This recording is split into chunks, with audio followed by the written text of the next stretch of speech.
Nadie en aquella sala esperaba que esa noche terminaría de esa manera. Nadie imaginaba que el hombre sentado en ese lugar, con traje color naranja oscuro, corbata impecable y una calma que pocos pueden sostener cuando el mundo entero lo señala, se convertiría en el centro de una verdad que nadie en esa sala estaba preparado para enfrentar. Las arañas de cristal colgaban sobre las mesas adornadas con centros florales blancos. El sonido del jazz suave llenaba el ambiente. Las copas de champán brillaban bajo la luz cálida y dorada de una de las galas más exclusivas de Sevilla. Y en ese instante preciso, dos manos fueron colocadas sobre los hombros de Martino Seibonsun, como si él fuera un criminal, como si pertenecer a ese lugar fuera un delito. Una mujer vestida de rosa brillante lo señalaba con el dedo.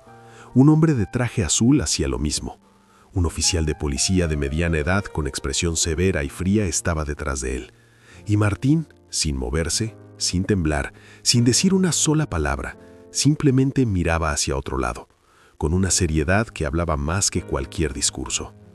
Ese momento duró apenas unos segundos, pero cambió todo, para siempre. Si te gustan las historias que revelan verdades ocultas sobre la injusticia y la dignidad humana, suscríbete ahora y deja tu like para no perderte las próximas historias que te harán reflexionar. Martino Seibonsun no había llegado a donde estaba por accidente.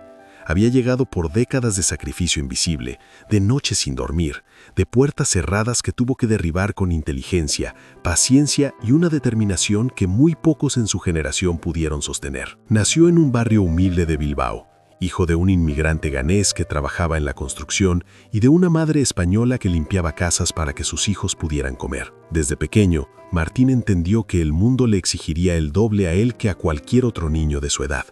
No por sus capacidades, sino por el color de su piel. Eso no lo amargó, lo agudizó. Estudió con una concentración casi obsesiva. A los 16 años ganó una beca para una escuela privada en Madrid, donde era uno de los pocos estudiantes negros. Aprendió a leer los silencios incómodos, las miradas de reojo, las pequeñas humillaciones disfrazadas de comentarios casuales.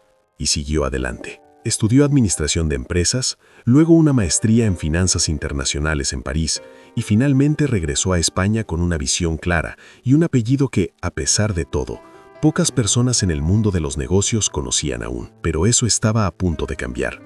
A los 38 años, Martín era el director general de Osei Capital Group, una firma de inversiones que él mismo había fundado 10 años antes, con apenas 20.000 euros prestados por su madre y la confianza ciega de 3 amigos que creyeron en él cuando nadie más lo hizo. Esa firma ahora gestionaba más de 400.000 millones de euros en activos y tenía oficinas en Madrid, Lisboa y Ámsterdam. Había sido portada de revistas de negocios.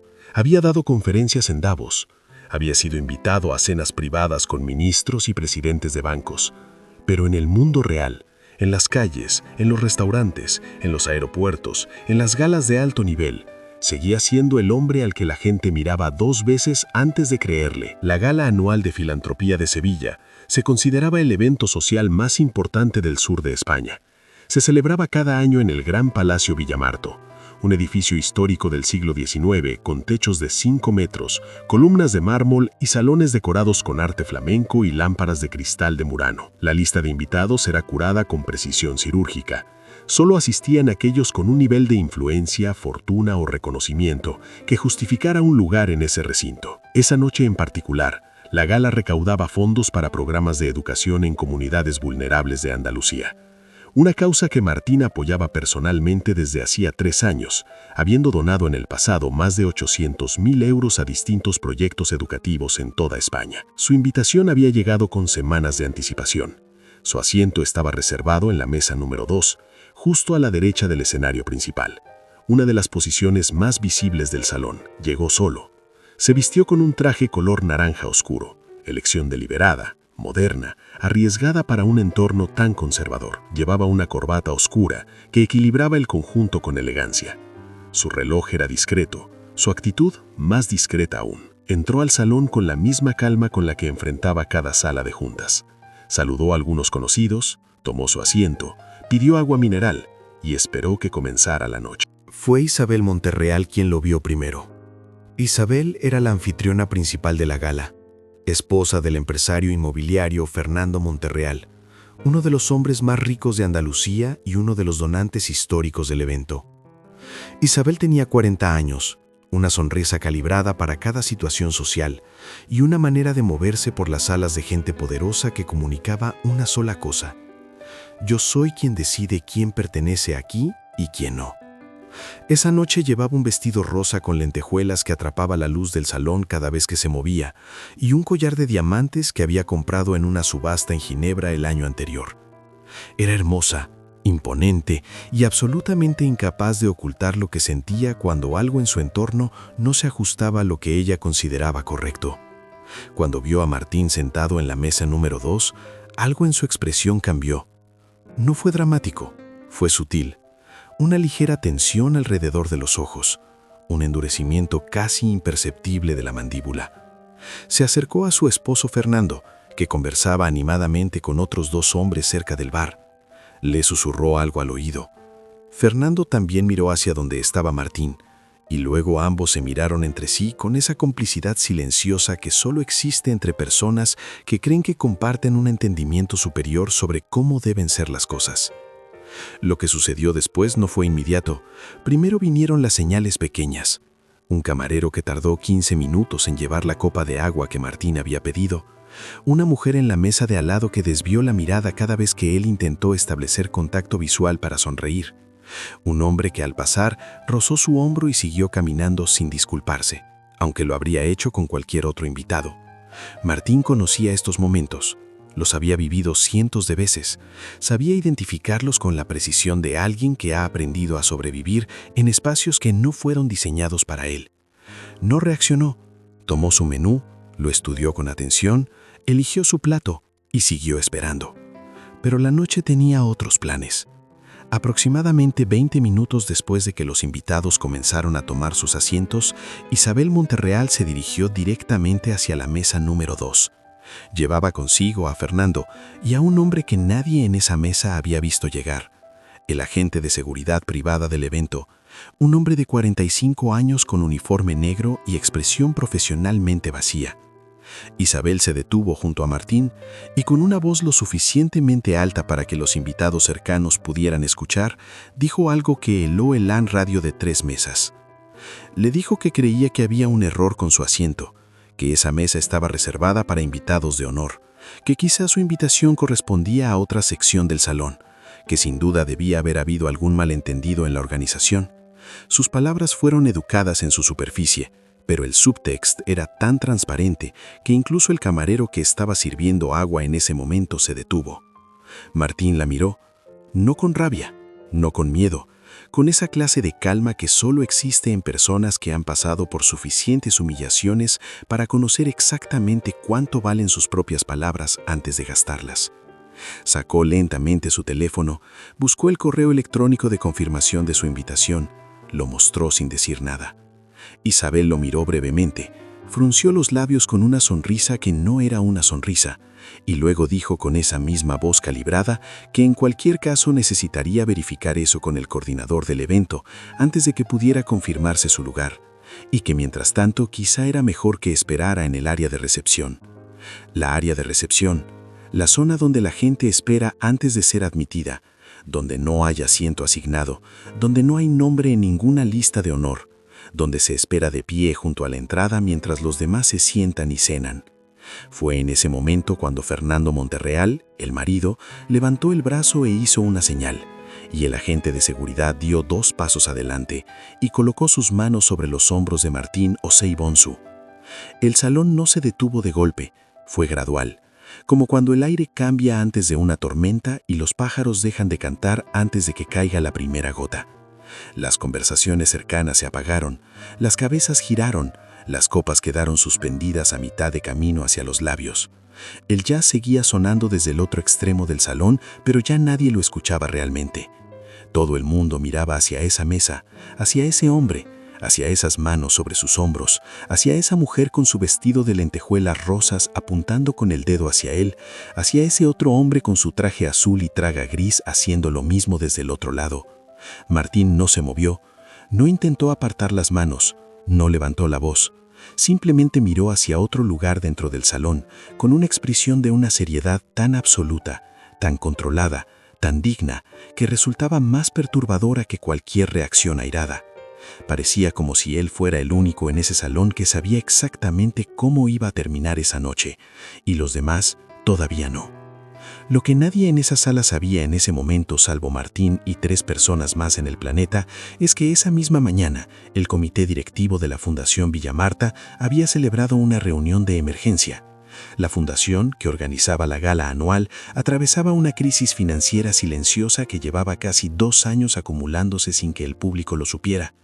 Habían perdido 3 donantes principales, 2 proyectos educativos clave estaban suspendidos por falta de fondos y el presupuesto para la próxima edición de la gala estaba en riesgo. En esa reunión, el presidente de la fundación, un hombre mayor llamado Bernardo Iturriaga, había recibido una carta privada, entregada en mano, sellada con el logotipo de Osei Capital Group. La carta era de Martín. En ella, sin hacer ningún tipo de anuncio público, sin exigir visibilidad ni visibilidad, Martín ofrecía una donación de 2 millones de euros a la Fundación Villa Marta, condicionada únicamente a que los fondos fueran destinados exclusivamente a los programas de educación para niños en comunidades en riesgo de exclusión social en Andalucía. No pedía un discurso, no pedía su nombre en ninguna placa, no pedía nada a cambio, solo que el dinero llegara a donde hacía falta. Bernardo Iturriaga había leído esa carta 3 veces antes de doblarla y guardarla en el bolsillo interior de su jaqueca. Y esa noche, con esa carta todavía en su bolsillo, Bernardo estaba a menos de 20 metros de donde el agente de seguridad tenía las manos sobre los hombros del hombre que acababa de salvar a su fundación. Lo que sucedió a continuación tomó menos de 90 segundos. Pero esos 90 segundos cambiaron para siempre la reputación de 2 personas en esa sala. Bernardo Iturriaga cruzó el salón con una velocidad que sorprendió a quienes lo conocían como un hombre de movimientos lentos y deliberados. Se colocó entre Isabel Monterreal y la mesa donde estaba Martín. Miró al agente de seguridad directamente a los ojos y le pidió que retirara las manos. Su voz no fue un grito, fue algo más efectivo que un grito. Fue la voz de alguien con autoridad real en ese espacio, diciéndole a otro que había cometido un error del que debía alejarse inmediatamente. El agente obedeció. Luego Bernardo se volvió hacia Isabel y sacó la carta del bolsillo. No la leyó en voz alta, simplemente la mostró y le explicó, con una calma clínica que contrastaba violentamente con la tensión del momento, quién era exactamente el hombre al que ella acababa de intentar sacar de su asiento. Le explicó lo que esa carta contenía, le explicó la magnitud de lo que Martín había decidido hacer por los niños de Andalucía sin pedirle nada a nadie, sin buscar titulares, sin necesitar que nadie supiera su nombre. Y mientras Bernardo hablaba, el silencio en esa sala se fue volviendo más pesado, más denso, más incómodo, porque todos escuchaban, porque el micrófono del maestro de ceremonias, que estaba justo al lado preparando sus notas para el discurso inaugural, había captado cada palabra sin que nadie lo hubiera planeado. Y el sistema de sonido del palacio, ese sistema de alta fidelidad diseñado para llevar la música a cada rincón del salón, llevó también cada sílaba de esa conversación a cada oreja en ese recinto. Isabel Monterreal no dijo nada. Su boca se abrió ligeramente, pero no salió ninguna palabra.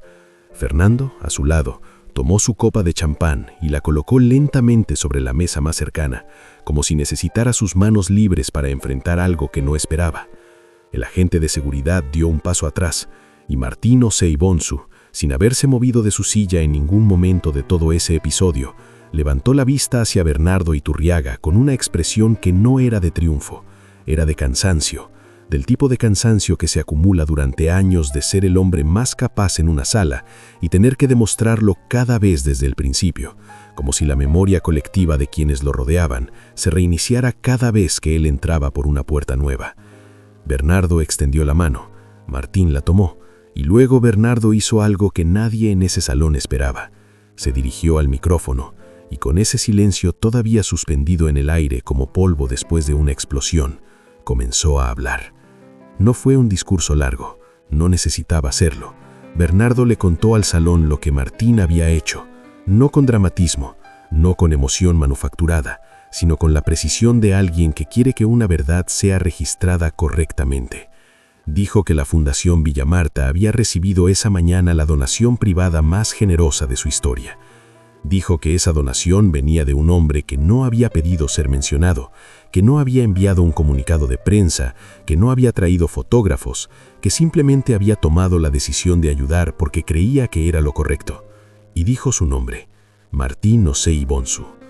El salón respondió con ese tipo de aplauso que no es cortés, sino genuino, que no nace de protocolo, sino de algo que mueve por dentro. Un aplauso que comenzó despacio, casi con duda, y luego se fue extendiendo hasta llenar cada metro cuadrado de ese palacio. Martín se puso de pie, no con exuberancia, con sencillez. Asintió una vez en dirección al salón y volvió a sentarse. Isabel Monterreal salió del salón 11 minutos después. Fernando la siguió. No hubo despedida, no hubo explicación, no hubo disculpa esa noche. La disculpa llegaría después, pero no de la manera que Martín hubiera elegido y no en los términos que Isabel habría querido. Al día siguiente, el video grabado por 3 asistentes de la gala desde ángulos distintos circulaba en redes sociales con una velocidad que nadie había anticipado. El audio, captado por el micrófono del maestro de ceremonias, era devastadoramente claro. Se escuchaba todo. La voz de Isabel, la voz de la gente, el silencio del salón, las palabras de Bernardo, el aplauso. En menos de 18 horas el video había sido visto por más de 4 millones de personas en toda Europa. Los titulares no fueron amables, no con Isabel. Varios medios nacionales e internacionales publicaron piezas sobre el incidente encuadrándolo como lo que era, una mujer blanca adinerada que asumió que un hombre negro no podía pertenecer a un espacio de élite y usó su posición social para intentar removerlo. La palabra racismo apareció en cada titular. Isabel publicó una declaración a través de su equipo de comunicación en la que expresaba sus disculpas y afirmaba que sus acciones no habían tenido ninguna intención discriminatoria. Nadie con acceso al audio del evento le creyó. Fernando guardó silencio. Sus socios comerciales tardaron 3 días en distanciarse públicamente. El daño reputacional fue inmediato y extenso. Martín, por su parte, no dio entrevistas esa semana. No publicó nada en redes sociales. No hizo ninguna declaración pública sobre el incidente. 3 días después de la gala, envió un correo electrónico privado a Bernardo Iturriaga confirmando la transferencia bancaria correspondiente a la donación y adjuntando los términos específicos sobre cómo debían distribuirse los fondos entre los distintos programas educativos. El correo no mencionaba en ningún momento lo que había sucedido en el salón. Era un documento empresarial limpio y preciso. Solo en el último párrafo, casi como una nota al margen, Martín escribió algo que Bernardo Iturriaga llevaría consigo durante mucho tiempo. Escribió que esperaba que los niños a los que llegarían esos recursos nunca tuvieran que aprender a demostrar que merecen ocupar el espacio donde están sentados, que ojalá para ellos ese trabajo ya estuviera hecho. Lo que el mundo observó esa noche en el Gran Palacio Villa Marta no fue solo el error de una mujer o el coraje silencioso de un hombre. Fue algo más viejo y más profundo que cualquier persona individual. Fue la demostración de un sistema de suposiciones que opera con una fluidez tan natural, tan integrada en el tejido de los espacios privilegiados, que sus participantes ni siquiera necesitan coordinarse para ejecutarlo. Isabel Monterreal no fue al evento esa noche con un plan. No se despertó esa mañana pensando que iba a humillar a alguien. Actuó desde un lugar de certeza automática, desde una convicción que nunca había sido cuestionada suficientemente profunda, de que ella podía leer quién pertenecía a ciertos espacios y quién no, simplemente mirando. Y esa certeza, esa lectura automática, ese juicio sin información, tiene un nombre, y ese nombre no desaparece por mucho que intentemos suavizarlo con palabras más confortables. El prejuicio racial no siempre llega con violencia visible. A veces llega con voz educada, vestido de lentejuelas, sosteniendo una copa de champán, convencida de estar haciendo simplemente lo correcto. Y su impacto no es menor por venir envuelto en buenos maneros. Para quien lo recibe, el resultado es el mismo, la misma sensación de ser medido y encontrado insuficiente antes de haber abierto la boca, la misma obligación de demostrar lo que otros nunca tienen que demostrar, el mismo gasto de energía que no debería ser necesario en un espacio donde los demás simplemente existen sin tener que justificar su presencia. Martín Osei Bonsu supo eso desde niño. Lo supo cuando era el único estudiante negro en su escuela privada en Madrid. Lo supo cuando sus compañeros de maestría en París lo trataban con esa condescendencia disfrazada de curiosidad. Lo supo cada vez que entró a una sala de reuniones y alguien asumió que era el asistente y no el director. Lo supo esa noche en Sevilla, cuando el peso de 2 manos extrañas sobre sus hombros le dijo una vez más que para algunas personas su presencia en ciertos lugares seguirá siendo una pregunta antes de ser una respuesta. Pero lo que también supo desde esa misma infancia fue que la dignidad no se negocia, que la calma frente a la injusticia no es resignación, es estrategia, es poder. Es la demostración de que el mensaje que otro intenta enviar con sus acciones no siempre llega con la fuerza con la que fue enviado, porque hay personas que han aprendido a amortiguar el impacto sin perder la postura. Esa noche, Martín no ganó porque el sistema funcionó a su favor. Ganó a pesar del sistema, como había ganado siempre, con preparación, con silencio inteligente y con la clase de acciones concretas que no necesitan aplausos para tener valor. El Gran Palacio Villamarta continuó esa noche con su gala después de que los aplausos se apagaron. Se sirvió la cena, se pronunciaron discursos, se recaudaron fondos, el jazz volvió a llenar el ambiente. Pero algo había cambiado de manera permanente en ese salón. Las conversaciones en las mesas tenían un peso diferente. La gente hablaba en voz más baja, se miraban con más cuidado. Había algo que ninguno de los presentes podía ignorar ya, aunque lo intentaran. Habían sido testigos de lo que sucede cuando las suposiciones de quién pertenece a un espacio chocan frontalmente con la realidad de quién realmente lo sostiene. Y esa colisión, aunque breve, aunque contenida en pocos minutos de una sola noche, deja una marca que no se borra con una declaración de disculpas ni con el paso del tiempo. Deja la pregunta incómoda que cada persona en ese salón se llevó a casa en el bolsillo junto con su programa de mano y su tarjeta de visita. La pregunta de cuántas veces, en cuántos espacios, frente a cuántas personas, hemos asumido cosas que no debíamos asumir. ¿Y qué costo tiene esa asunción para alguien que simplemente llegó, con su invitación en regla, a ocupar el lugar que le correspondía?